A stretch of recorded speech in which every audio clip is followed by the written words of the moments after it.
Nice! Uh-oh, I don't believe that. Fish on! Here they come. Hey, Lou, these are decent. Woo!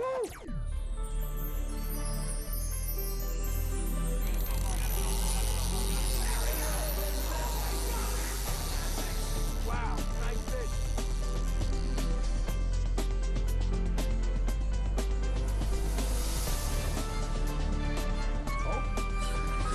There we go. That might be a little better. Oh, that fish is screaming, Rick. Wow.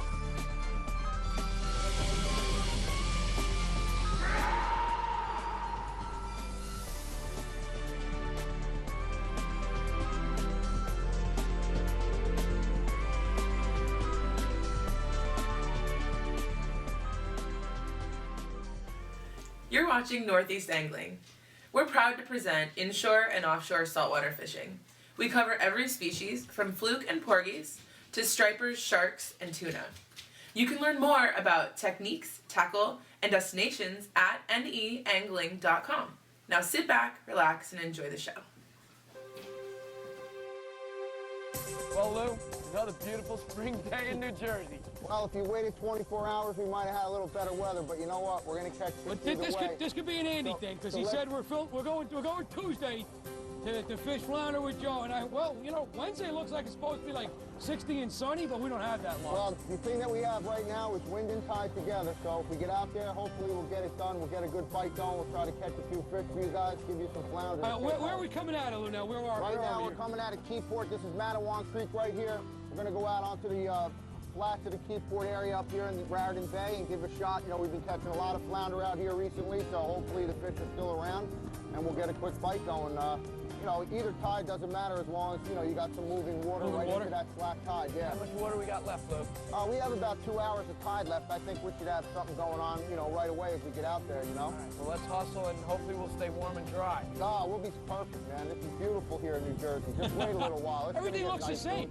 Yeah, it's all great. All right, let's go. Let's hit it, boys. All right, go ahead.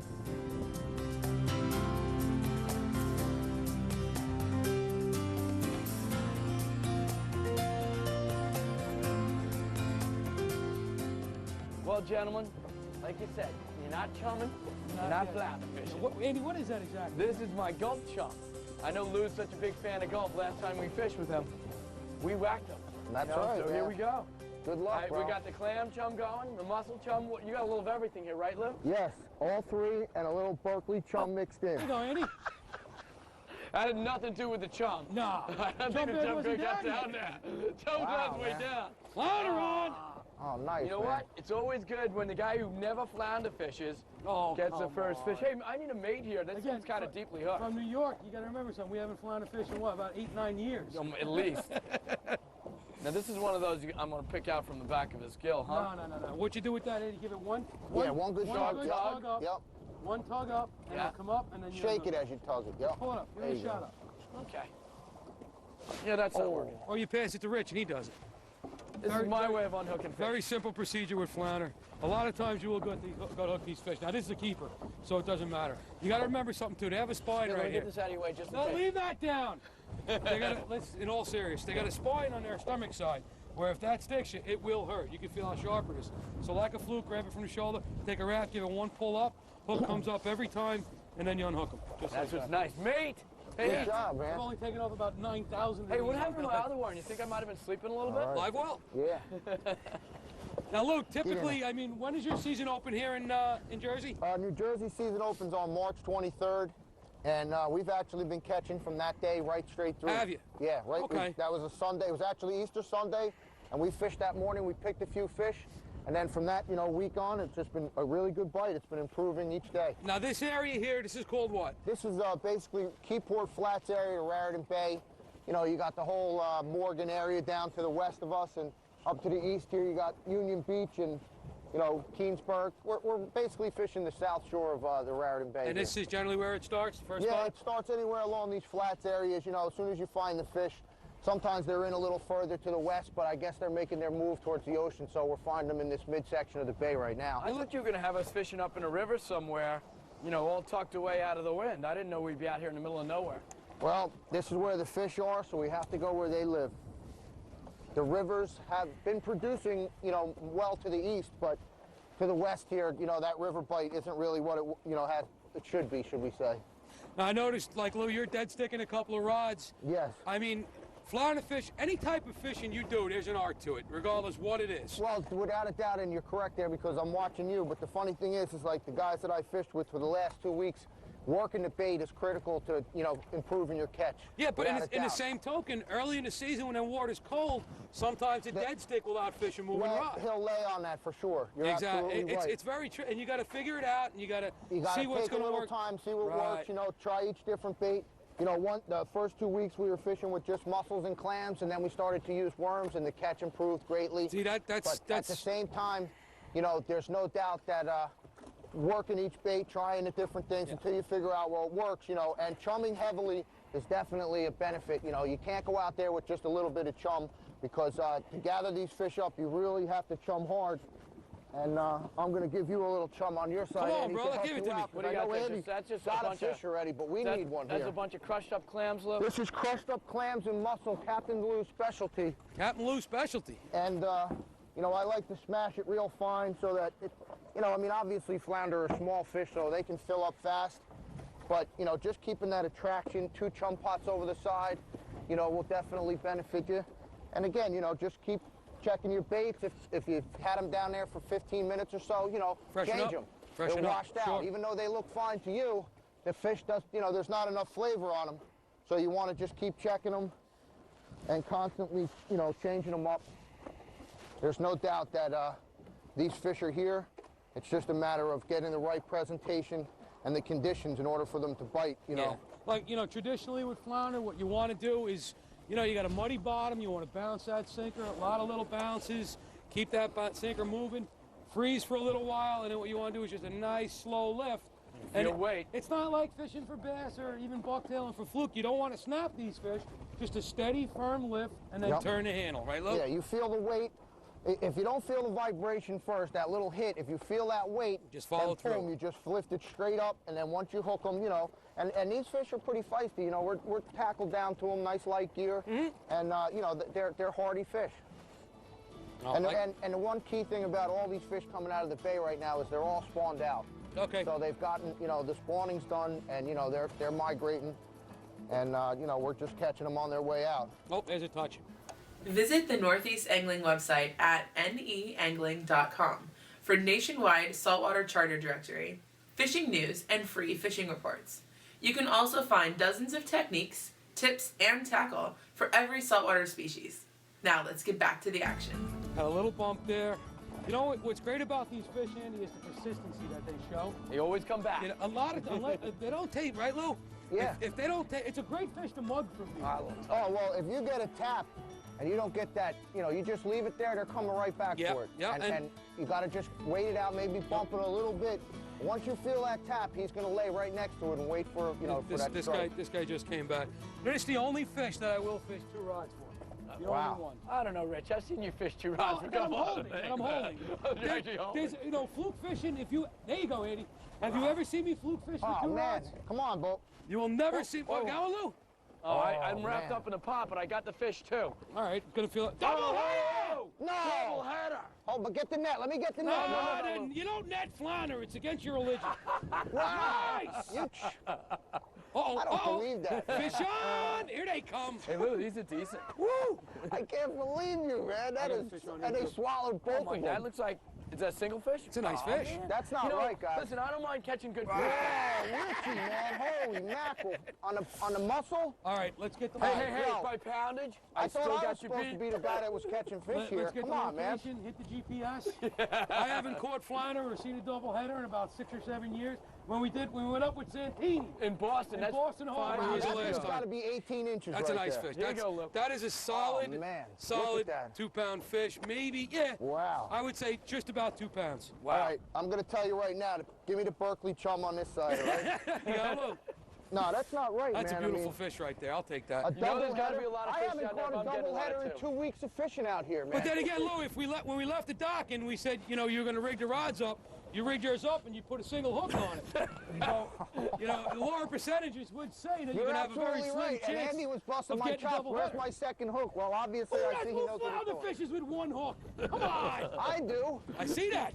because I just like to make one single lift, man. All right, well, Come on! you keep missing them. You had the other hook, you would have snagged him in the behind. Well, I know I'm just going with a couple of worms here, and you guys have got a mix over there. Does it really make that much of a difference, Lou? Well, I tell you what, I've noticed that the mussels seem to be catching the larger fish. And, you know, if you tip your worm with the little clam there, you know, at least you got two on there, a little different flavor. It helps out. And, oh, wait a minute. I got something working here. You think Lou should have told me that, man. Before I... You had a double header. Well, look at this fish. Nice, Oh, nice. man. Flounder. I might not catch them all, but I got a big one here, Is that baby. the new pool fish? I don't know, but it's close. Hey, Rich, don't listen to me. I got you this know thing. what? People see you can. Hold on. Hey, is that hold a hit on. that? Oh. Look at this. Look at the flat. Look at the thickness of that Ah, fish. it's Come beautiful. on, man. Look at that thing. No fish You're gonna on tell that. me that's not a beauty? Hey, Hey, wait a minute. that Does certainly that is. has like a I Love New York sticker on it. Yeah. Only we caught it in New Jersey. Yeah, well, you guys don't realize, and this is very true, you know, whether or not you want to realize this or not, though. Oh, These are all ma. native New York fish. Let me just tell you, that fish hit all three, all right? I'm gonna even take the mussel back from him. Yeah, how come you didn't get a double head? Oh, that's right, you got one hook on there. I forgot. Hey, but they catch the big nice ones, fish, baby. Lou. Look at that thing. But you got to remember something. You know, since the That's inlets on the beauty. South Shore of Long Island have been getting shallower and shallower every year, these fish have been pushing towards this Yeah, side. get further and further. That's why Yeah, we no, got- well, I will say that, you know, we could blame it on a million things, but we've had, and it's funny, you know, the last time I had a good bite like this, I think, was about 2 years ago. Last year wasn't as good, but I might not have concentrated as much. I mean, the fish out here right now are so concentrated that I figure, you know, it's a no-brainer. I come right out of my marina and I'm into fish. Well, Andy, this is nice for us because you know what? Like the problems we've been having in New York lately, between the cormorants, the overabundance of the striped bass, these fish really don't stand a chance. Not to mention horrible management of the fishery in general. 100%. If I could spit that out. You got it. And you're right. And like I said, these fish spawn in the ocean, they spawn in the inlets, and they need deep water. And you got to remember, Ambrose is the only channel that's actively being dredged. Right. So believe it or not, a lot of these fish pushed in this direction. They really did. Well, as for pushing, Luke, push some of that clam bait over here. All right, what do you want, a I'm clam gonna strip? freshen up my offering, okay? All right, hold on. I'll give you a Captain Lou trimmed up special. It doesn't look great, but don't worry. When you catch one, you'll thank me for it later. Well, you know what? Bait is so important. Again, we got 3 different baits on the boat. We got clams, we got mussels, and we got worms. Andy, from our experience, early in the season, mussels were always the baits. ticket. Well, you know? as funny as it sounds, you see this strip that goes around the clam right here, this strip right here? Yep. This is what I prefer. I rip it right off. They call that the ribbon. When I bass fish, I use the whole thing, but you take this ribbon, cut it into like 1 or 2 inch pieces. It's been deadly, you know, mixed on with a piece of a piece of mussel or even a piece of worm. So you get a little bit of flavor there. Boom, you're on. A little schmorgish boogish. Yep. But I mean, this is a treat for us because, like I said, you know, I had a couple of 15, 20 fish days last year in New York in the Sound. They lasted for a week, and I had 3 days out of it. Now, Lou, typically you guys fish, you know, you got this bite for a while, don't We you? get them. We get the pattern that the fish migrate. You know, you talk about Ambrose, but what runs through the middle of this bay here is Raritan Reach. And along both sides of it, we have flats. You know, you got some, you got mussel bottom. You And the got, reach is Oh, deep. look out. Oh coming yeah, through. very deep channel, so it's great for, you know, a passageway for the fish. But they seem to make their way straight out to the east, you know, towards Romer Shoals, and then they Holy come rich. around. Then they come around the side of the place, and the cedars off the tip of Sandy Hook becomes an excellent late, even into May. We're talking bombers. What do you got? Another one? That Hey. might be a helmet. New York, no Tryman helmet here. Oh, that's a flag. Tryman helmets don't pull. You're right, they don't go Oh, boom, boom, come boom. on. Wow, man. I mean, that rod almost went right in the what water. you don't see is Whoa, my if we foot. gotta lift that one in, that's a nice What you don't one, see baby. is my foot standing on the butt of the rod on the ground here. Pump the popper. Yeah, well, see, you guys from New York have to use 2 hooks anyway. Wow, look at that. See, He's Andy, still I back don't in have the a water. problem taking them off because I know how to No, hook that's, them. hold on a second. What's you that? think they're eating that chum? I'll give you that idea. You think No, they're eating their chum down there? not for nothing. I'm not fishing clams. And what's he got in his mouth right Oh there? my God, look at the strip. But this, what strip did I just show you that they like? That ribbon. You're right. Correct? Can't argue with success. Wow. Only thing I can argue with is Hey, I want to thank you guys for a nice dinner. I appreciate you Dinner? coming Will you- down and loading my box up for Look, me. like I said before, these are originally New York fish, and that's where they're going back to. Visit the Northeast Angling YouTube channel for hundreds of videos, including full-length episodes, exciting clips, product reviews, and instructional videos. And now, the exciting conclusion of Northeast Angling. Touch there. The great thing about it is how persistent these fish can be, like we said before. Normally, if you get a bite, like I'm gonna I was gonna stroll over to you, but I don't have to now. You know what? This is a decent fish. You gotta go it? Yeah. I hope I'm not in the pot. Oh, fish on. Go on, here they come. Oh, this is nice. Right off the pot, I got this bad boy. You know what? I'm on the other pot over here. No, really? All right, let me get this fish in. No, you're in. There you go, Lou. Nice. Oh, don't lose him. Nice fish. Yellow beads, boys. Yellow beads in a clam strip. Got your beat, man. I just got your basic hook on here. Rich, what is this hook anyway? That's his second fish, but he's got his I'm beat. not giving up my clam. That's all right. See that? Like I said, he caught him on that clam strip. Not a bad blackback. No, nice fish, Lou. All right. That's a nice one there, Andy. Now, this is just your basic little mustard hook here. You know, it started out as they called it an English hook or a kale hook, a wide gap hook. Let me see your fish. Oh, special. They used to use them for fluke, but now they use them for flounder also. It's a good hook because it doesn't take them in the gut too often. Here you go, look. It's almost like a semicircle. Got a couple in the live well here, boys. Mustad, Nice ones. yeah, definitely, Lou. Mustad makes like, I guess, probably 4 or 5 hooks for flounder that all work. I mean, it's funny, Andy, you and I do a lot of seminars together, and we get on people because, I mean, I still think the best hook to use, there's actually 3 that are productive. The beak, it's a gold beak hook, which is excellent. You're using a wide gap, which is another good hook, and a sprout, a small sprout hook. Yeah. Are probably the 3 best you can use. Traditionally, Lou, you know, everybody, they use the standard flounder hook. Yeah, no, you can mix it up. I mean, it's funny that you say that because my mate and I were having a little argument over Chestertown hooks versus, you know, the long shank versus the short shank. Well, all right, before I side with your mate or you, please tell me that you voted against the Chestertowns. I voted against All right, then we can call I it. went with the mustache. Then I can make fun of your mate. Because to be honest with you, they're probably the worst hooks ever made for flounder. Well, I will say this, though. They catch, but I think that after a while, in terms of numbers, you're going to do a lot better. I couldn't agree with you more. No. I mean, people say to me, I've been using that hook for 50 years. It's the best hook in the world. Well, you know what? Your father used it. His father used it. Your grandfather used it. Yeah. Basically, there were so many flounder around back then that you didn't have to worry about missing a couple to put a catch together. And by the way, they were all fishing with mono. Yeah. But I mean, basically, all it was a handle to take the fish off the hook. Yeah. It was an easy way to get a deep hook flounder off. Oh, that's exactly what the purpose of that hook is. And you'll realize when these flounder do bite, they swallow the hook. So you got to work them off the hook without a doubt. So, you know, it works out in that fashion, but the smaller hook in my eyes, the fish doesn't feel it. He already swallows it, bam, you hook him and you got him on.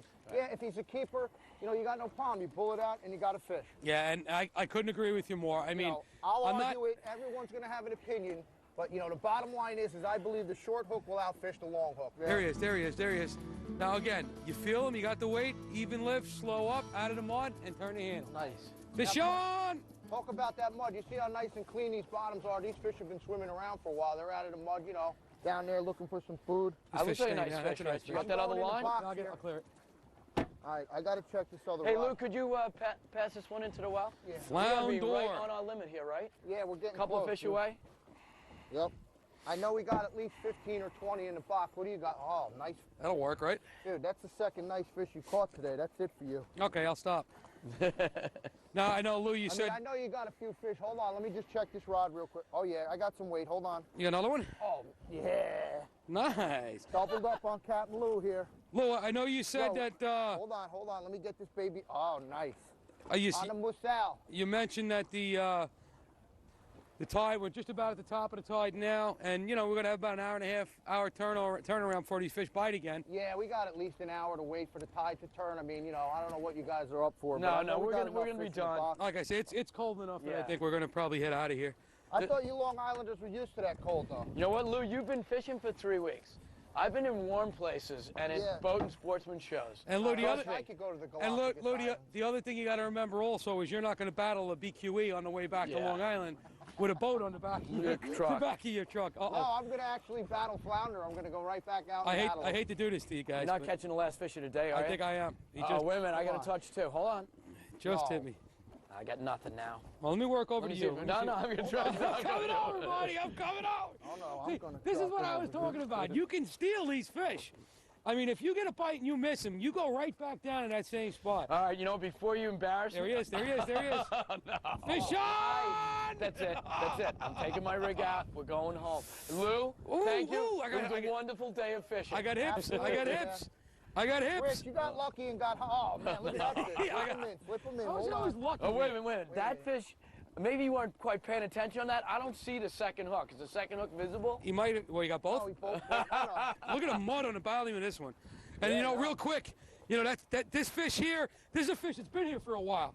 Look at the bottom of this fish. Look at the amount of mud. I can clean him off. Look at the size of that fish. I could polish him, you know? But you'll notice real quick, when you get a real shiny bottom fish, no mud, these fish are moving. Yeah. They're active. These fish are just starting to come out of the mud here, and it looks like it's only going to get better. I can imagine. Well, I got to measure that fish real quick if you don't mind. That's got to be an 18 and a half, 19-inch fish. Right here. Got a blue tape right underneath it there. 18. Wow, look at that, 18 inches, that's a beauty. Look Well, at that this has clown. been everything you said it was. Put that thing away. We're at it. Sure you don't want me to release this one? Still, hey, I caught enough today. You can throw one of mine back. A friend of mine that I met recently said, over the rail and into the tail. There you go. Let's point him in the right direction towards New York if you're going to put him back. Thanks again, Lou. This was Anytime, great. guys. I'm glad you came down. I really appreciate it. And I know we had a good day here, but we're going to have a lot of... Thank you for watching. You can use the buttons below to subscribe to our YouTube channel, watch more videos, or to learn more about the location, techniques, and gear as seen in this video.